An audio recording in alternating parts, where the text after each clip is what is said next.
स्वागत है आप सभी का एसएस क्लासेस के एक न्यू वीडियो में। साथियों, जैसे कि इससे पहले हम आप लोगों को पढ़ा रहे थे एनसीईआरटी का साइंस पढ़ा रहे हैं, ठीक है। जो कि दृष्टि के साइंस बुक जो है उससे हम आपको करा रहे हैं। इससे पहले की जो हम वीडियो बनाए थे, मैंने कि पार्ट 1 में, वीडियो 1 में चैप्टर 1 को हम यहाँ पे कंप्लीट किए हुए थे।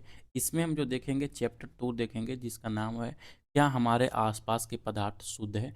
तो चलिए बिना देर के हुए हम क्लास को यहाँ पे स्टार्ट करते हैं। सबसे पहला नंबर में ही यहाँ पे आइएगा, आपसे पूछ रहा है कि निम्नलिखित कथनों पर यहाँ पे विचार कीजिए। ये सवाल दिया गया है, ठीक है। पहला है कि टिंचर आयोडीन जो है आयोडीन और एल्कोहल का विलयन होता है। और दूसरा स्टेटमेंट जो दिया गया है आपका कि यह रेटेड पे में कार्बन डाइऑक्साइड घुली होती है। ये दोनों चीज़ बताना है आपका। तो इसका जो आपका राइट उत्तर हो जाएगा, ये दोनों ही यहाँ पे राइट उत्तर है। ऑप्शन नंबर सी इसका सही जवाब होगा, ठीक है। आयोडीन और एल्कोहल का विलयन जो होता है उसको हम टिंचर आयोडीन कहा जाता है। साथ ही साथ इस विलियम का जो उपयोग किया जाता है ना, वो एंटीसेप्टिक के रूप में उपयोग किया जाता है। साथ ही साथ संक्रमण के बचाव के लिए या चोट या कटे पर किया जाता है टिंचर आयोडीन का उपयोग। वात युक्त पेय जो होते हैं, एयरेटेड पेय जो होते हैं, जैसे कि सोडा हो गया, जल, कोक इत्यादि, जो ये सब हो गए, ये तरल विलयन होते हैं जो कि गैसों के रूप में कार्बन डाइऑक्साइड इसमें घुली होती है। आप एयरेटेड विलयन का सबसे ज़्यादा यहाँ पे सबसे अच्छा उदाहरण आप जानें, जो भी आप कोल्ड ड्रिंक पीते हैं ना, सब भी कोल्ड ड्रिंक में यहाँ पे कार्बन डाइऑक्साइड रहते हैं। उसी को एयरेटेड पे यहाँ पे कहता जाता है, ठीक है। नेक्स्ट सवाल देखिए, दूसरा नंबर की कोलाइडल विलयन के संदर्भ में निम्नलिखित कथनों पर विचार कीजिए। आपका 4 स्टेटमेंट दिया गया है। यह विलयन समांगी होते हैं। कोलाइडल के कण प्रकाश की किरण को फैला देते हैं। यह विलयन टिंडल प्रभाव को दर्शाता है। और यहाँ पे एक और चीज़ दिया गया कि दूध तथा पानी का मिश्रण कोलाइडल विलयन का उदाहरण है, यहाँ पे ये बोला गया है। इसका जो राइट उत्तर हो जाएगा ऑप्शन नंबर बी, यानी कि स्टेटमेंट 2 जो दिया गया है कि कोलाइडल कण प्रकाश की किरणें फैला देते हैं, ये सही स्टेटमेंट दिया गया है। स्टेटमेंट नंबर 3 देखिएगा, जो दिया गया है कि यह विलयन टिंडल प्रभाव को दर्शाता है, ये सही स्टेटमेंट दिया गया है। और स्टेटमेंट 4, दूध तथा पानी का मिश्रण को कोलाइडल विलयन कहा जाता है, ये स्टेटमेंट सही दिया गया है। बाकी जो यहाँ पे जो दिया गया है कि कोलाइडल जो विलयन होते हैं समांगी होते हैं, ये समांगी विलयन नहीं होते हैं, ये विषमांगी विलयन होते हैं। आप लोग याद रखिएगा, विषमांगी विलयन ये होते हैं, ठीक है। अगर कि इसका हम कुछ एक्सप्लेनेशन देख पाएँ तो यहाँ पे देख लीजिए। कोलाइडल विलयन विलयन तथा निलंबन से ये भिन्न होते हैं। विलयन एक समांगी होते हैं जिसके कण आकार में बहुत छोटे होते हैं। ये कण प्रकाश की को फैला नहीं पाते हैं। ये विलयन के बारे में बात हो रहा है, न कि कोलाइडल विलयन के बारे में बात हो रहा है। निलंबन एक विषमांगी मिश्रण है। इसके कण अपेक्षाकृत जो होते हैं बड़े होते हैं, जो आंखों से देखे जा सकते हैं। ये निलंबन कण प्रकाश को फैलाने में सक्षम होते हैं, जिससे प्रकाश का मार्ग दिखाई देता है, ठीक है। अब कोलाइडल के बारे में देखिए, जो कि यहाँ पे सवाल में दिया गया था कि कोलाइडल विलयन के कण विलयन में समान रूप से फैले रहते हैं और निलंबन की अपेक्षा कणों का आकार छोटा होने के कारण यह एक समांगी प्रतीत होते हैं समांगी कोलाइडल विलयन, लेकिन वास्तव में ये जो होते हैं ये विषमांगी विलयन होते हैं। जैसा कि अगर के देखिएगा यहाँ पे आपका फर्स्ट स्टेटमेंट में दिया गया था, जो कि गलत स्टेटमेंट ये दिया गया था, ठीक है।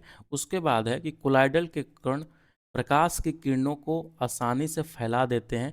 प्रकाश की किरण को इन कणों का फैलाना टिंडल प्रभाव कहलाता है, ठीक है। अब इसका खोज जो कौन किया था, टिंडल नामक वैज्ञानिक ने इसकी खोज की थी, जो कि आपका स्टेटमेंट 2 और 3 यहाँ पे सही है। दूध तथा पानी का मिश्रण कोलाइडल विलयन का उदाहरण है, जो कि टिंडल प्रभाव को दर्शाता है। बहुत ही ज़्यादा ये इम्पोर्टेंट है, आपको याद रखना कि दूध और पानी का जो मिश्रण होता है ना, वो कोलाइडल विलयन का उदाहरण है। किसका? कोलाइडल विलयन का उदाहरण है। अब ये टिंडल प्रभाव को दर्शाता है। नेक्स्ट सवाल की तरफ चलते हैं। तीसरा नंबर सवाल जो कि आपके स्क्रीन पर है, बताने की कोशिश कीजिएगा। जब कमरे में किसी छोटे छिद्र से प्रकाश की किरण आती है तो कमरे की धूल और कार्बन कणों द्वारा फैला दी जाती है, ठीक है, जिससे किरण का मार्ग दिखाई देता है। यह घटना निम्नलिखित में से क्या कहलाता है? तो इस घटना को हम जो कहते हैं टिंडल प्रभाव कहते हैं। टिंडल प्रभाव को समझने का सबसे बढ़िया तरीका है, आप जब जंगल में जाते हैं, बड़े बड़े जहाँ पे वृक्ष होते हैं, आप देखते हैं अगर के सर ऊपर उठाकर कि जो सूर्य के किरण होते हैं ना, सूर्य के प्रकाश जो होते हैं ज़मीन तक तो आते हैं, लेकिन वहाँ से साफ दिखाई आपको देता है कि कौन सा कण किधर है। उसी को हम टिंडल प्रभाव कहते हैं, ठीक है। या तो फिर जो कोहरा होते हैं, कोहरे में उपस्थित छोटे छोटे जल के कण भी कणों के यहाँ पे समान व्यवहार करते हैं। कहने की 100 बात की एक बात, अगर कि आप गांव देहात से होंगे तो घर में एक खपड़ैल होता है, खपड़ा जिसको बोलते हैं, यहाँ पे छाया जाता है।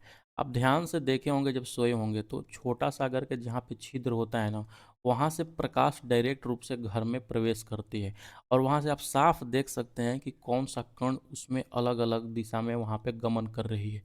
इसी चीज़ को हम यहाँ पे टिंडल प्रभाव कहते हैं, याद रखिएगा। नेक्स्ट सवाल है कि कौन सा कोलाइड का उदाहरण है। पहला है कि वाहनों से निकलने वाला धुआं, शेविंग क्रीम, पनीर और बादल। तो इसका जो सही उत्तर है ना, ये सभी जो है यहाँ पे आपका कोलाइड का उदाहरण है। अगर कि इसका एक्सप्लेनेशन देखें तो बस कुछ भी नहीं है, बस आप लोग याद रखिएगा जो सभी है, जो पनीर हो गया, बादल है, शेविंग क्रीम है, ये सब कोलाइड के उदाहरण है। याद रखिएगा, डायरेक्ट रूप से आपका पेपर में ये सवाल पूछा जाता है। नेक्स्ट सवाल है 5वां नंबर क्वेश्चन आपसे पूछ रहा है कि निम्नलिखित प्रक्रियाओं पर विचार कीजिए।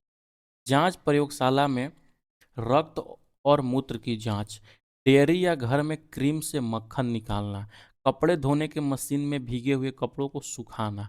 उपयुक्त प्रक्रियाओं में से कौन सी प्रक्रिया अपकेंद्रण, जिसको सेंट्रीफ्यूगल विधि बोलते हैं, के माध्यम से संपन्न होती है। तो याद रखिएगा, ऊपर में से जो यहाँ पे ऑप्शन नंबर 2 है और ऑप्शन नंबर 3 है, ये जो दोनों विधि है ना, ये विधि और साथ ही में फर्स्ट जो ऑप्शन यहाँ पे दिया गया है कि जांच घरों में रक्त और मूत्र की जो जांच होती है, ये सभी अपकेंद्रण विधि से होता है। ऑप्शन नंबर डी इसका राइट उत्तर हो जाएगा, ठीक है। उपयुक्त में से तीनों विधि जो है अपकेंद्रण विधि के माध्यम से संपन्न होती है, और अपकेंद्रण विधि में वस्तुओं को तीव्र गति से घुमाया जाता है। यानी कि जो भी दो चीज़ को हमको अलग करना होता है तो बहुत ही तेज़ी से उस चीज़ को घुमाते हैं, तो जो भारी कण होते हैं ना, वो पेंदी में नीचे बैठ जाते हैं और हल्के कण ऊपर आ जाते हैं। इसी विधि को हम यहाँ पे अपकेंद्रण विधि कहते हैं। इस विधि से ही दूध से क्रीम को भी पृथक किया जाता है। बहुत बार सवाल अनेक कॉम्पिटिटिव एग्जामों में पूछा जा चुका है कि किस विधि से दूध से क्रीम को अलग किया जाता है, तो अपकेंद्रण विधि से किया जाता है, याद रखिएगा। नेक्स्ट सवाल पूछ रहा है कौन सा क्रोमेटोग्राफी से संबंधित है। अब देखिए, इसका जो चीज़ें हैं ना, एक बार आप क्या कीजिए कि एनसीईआरटी का जो ऑफिशियल बुक है, एनसीईआरटी साइंस का, ये आप खुद से एक बार पढ़ लीजिए, ठीक है। पढ़ने के बाद जो हम ये सीरीज चला रहे हैं जो कि दृष्टि पब्लिकेशन का है, एक बार इसको आप लोग सारा सवाल करने की कोशिश कीजिएगा।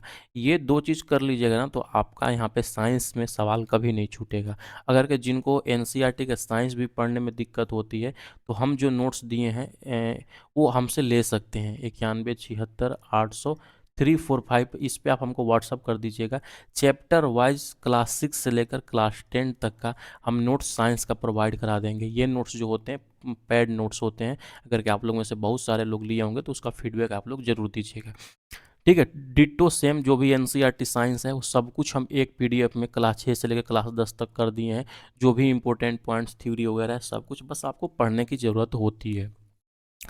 क्रोमेटोग्राफी के बारे में आपको बताना है, क्या बताना है कि डाई में से रंगों का पृथक करना, प्राकृतिक रंगों से पिगमेंट को पृथक करना, रक्त से नशीले पदार्थों को पृथक करना, धातु शोधन के दौरान लोहे को पृथक करना।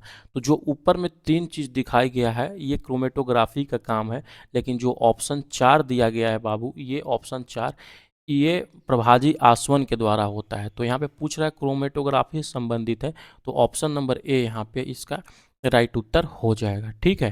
क्रोमेटोग्राफी किसी मिश्रण के घटकों को पृथक करने की विधि है। इस विधि को रंगों को पृथक करने के लिए प्रयोग में लाया जाता है। यह एक ऐसी विधि है जिसका प्रयोग उन विलय पदार्थों को पृथक करने में किया जाता है जो एक ही प्रकार के विलयन में घुले होते हैं। अब याद रखिएगा, जो क्रोमेटोग्राफी यूज होता है उसमें एक ही प्रकार के विलयन होना चाहिए। और जो यहाँ पे प्रक्रिया 4 दिखाया गया है, यानी कि जो धातु शोधन वाला अभी बताएं हमने, वो क्रोमेटोग्राफी से संबंधित नहीं है। धातु शोधन के दौरान लोहे को पृथक करने के लिए पृथक्करण कीप यानी कि सेपरेटिंग फनल की विधि को यहाँ पे अपनाई जाती है। कौन सा? पृथक्करण कीप के माध्यम से।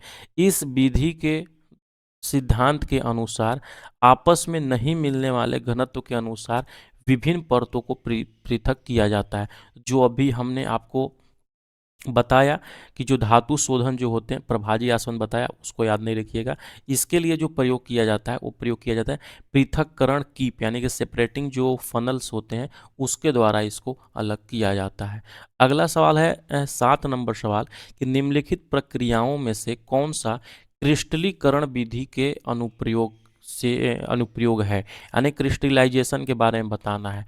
समुद्री जल द्वारा प्राप्त नमक को शुद्ध करना, नमक से कपूर को पृथक करना, अशुद्ध नमूनों से पृथक करना, वायु से विभिन्न गैसों को पृथक करना। तो इसका जो राइट उत्तर हो जाएगा आपका, यहाँ पे देखिएगा तो ऑप्शन नंबर बी यहाँ पे इसका राइट उत्तर होगा। यानी कि एक जो होगा समुद्री जल द्वारा प्राप्त नमक को शुद्ध करना, ये क्रिस्टलाइजेशन कहलाती है, यानी किसी विधि से ये अलग होता है। और अशुद्ध नमूने से फिटकीरी को अलग करने के लिए क्रिस्टलाइजेशन यूज किया जाता है। बाकी जो नमक से कपूर जो है ये ऊर्ध्वपातन विधि से यहाँ पे अलग किया जाता है। ठीक है। और जो एक और बचा हुआ है कि वायु से विभिन्न गैसों का पृथक करना, इसको हम करते हैं प्रभाजी आसवन से अलग, प्रभाजी आसवन के द्वारा अलग किया जाता है। चूंकि हमको पूछ रहा है क्रिस्टलीकरण, तो ऑप्शन नंबर सी यहाँ पे ये राइट उत्तर आपका हो जाएगा। जैसे कि देख लीजिए, क्रिस्टलीकरण विधि का प्रयोग ठोस पदार्थों को शुद्ध करने में किया जाता है। इस विधि से क्रिस्टल के रूप में शुद्ध ठोसों का विलयन से पृथक किया जाता है। प्रक्रिया 1 और 3 क्रिस्टलीकरण के अनुप्रयोग है, जबकि जो प्रक्रिया 2 है ऊर्ध्वपातन का अनुप्रयोग है। यानी कि जो ऑप्शन 2 यहाँ पे दिया गया इसके बारे में ये बोल रहा है। ठीक है। जो 4 है प्रभाजी आसवन, जिसको फ्रैक्शनल डिस्टिलेशन विधि का प्रयोग करते हैं। इस विधि का उपयोग वायु में गैसों को पृथक करने तथा पेट्रोलियम उत्पादों से उनके विभिन्न घटकों को पृथक करने में ये चीज़ किया जाता है। ठीक है। अगला और लास्ट सवाल इस सेशन का है, यानी कि चैप्टर नंबर 2 का, कि मोमबत्ती के जलने की प्रक्रिया में कौन सा परिवर्तन होता है। बहुत ही इंपॉर्टेंट है, बहुत सारे लोग यहाँ पे गलती करते हैं। ठीक है। ऑप्शन दिया गया है भौतिक परिवर्तन, रासायनिक परिवर्तन, या दोनों, या कोई नहीं। तो हमेशा याद रखिएगा मोमबत्ती का जलना यहाँ पे भौतिक परिवर्तन भी होता है और रासायनिक परिवर्तन भी होता है, ये दोनों परिवर्तन होता है। और केवल मोमबत्ती का पिघलना जो होता है वो भौतिक परिवर्तन होता है। अब देखिए, दो चीज़ होते हैं, एक होता है भौतिक परिवर्तन, ठीक है, भौतिक परिवर्तन, और दूसरा जो होता है रासायनिक परिवर्तन। ठीक है।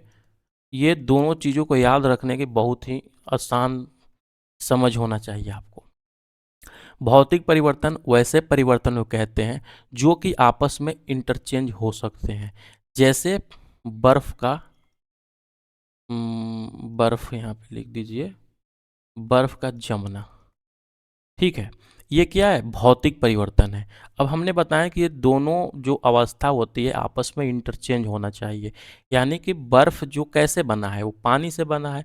यानी कि हम कितना भी बार ये प्रक्रिया को करें तो पानी से हम बर्फ़ बना सकते हैं और बर्फ़ से हम पानी बना सकते हैं। कहने का मतलब यही है कि जो भी परिवर्तन हो ये दोनों आपस में इंटरचेंज हो तो उसको हम भौतिक परिवर्तन कहते हैं, और बाकी जो परिवर्तन हो बचेंगे उसको हम रासायनिक परिवर्तन कहते हैं। जैसे कि कागज़ का जलना। ठीक है। क्या कागज़ को हम जला देने के बाद उसको हम वापस लिख सकते हैं कागज़ का जलना? अगर कि हम सवाल ये पूछे कि कागज़ का जलना कौन सा परिवर्तन है, तो आपको डायरेक्ट दिमाग में हिट होना चाहिए कि क्या कागज़ को जलाने के बाद हम फिर से कागज़ बना सकते हैं, तो नहीं बना सकते हैं। इसीलिए ये जो होगा आपका रासायनिक परिवर्तन होगा। आप ये दोनों अच्छे से याद रखिएगा, ठीक है। बाकी मोम का जो जलना होता है वो रासायनिक परिवर्तन होता है, और मोमबत्ती का पिघलना जो होता है भौतिक परिवर्तन होता है। यानी कि जो मोमबत्ती पिघल जाएगा फिर से उसको मोमबत्ती बना सकते हैं। तो ये दोनों चीज़, रासायनिक परिवर्तन क्या होता है, भौतिक परिवर्तन क्या होता है, बहुत ही आसान चीज़ है, आप लोग याद रखिएगा, ठीक है। अब इसके बाद से यहाँ से आपका चैप्टर नंबर 3 स्टार्ट होता है। चैप्टर नंबर 2 तक ही इस वीडियो में रखेंगे। बाकी कैसा लगा वीडियो कमेंट सेक्शन में ज़रूर बताइएगा। ये सब का पीडीएफ एक बार ख़त्म हो जाने के बाद हम अपने टेलीग्राम चैनल पर भेज देंगे, तो जाकर वहाँ से डाउनलोड कर लीजिएगा, ठीक है। चलिए मिलते हैं नेक्स्ट वीडियो के साथ में। Bye bye. पढ़ते रहिए, मुस्कुराते रहिए ऐसे क्लासेस के साथ।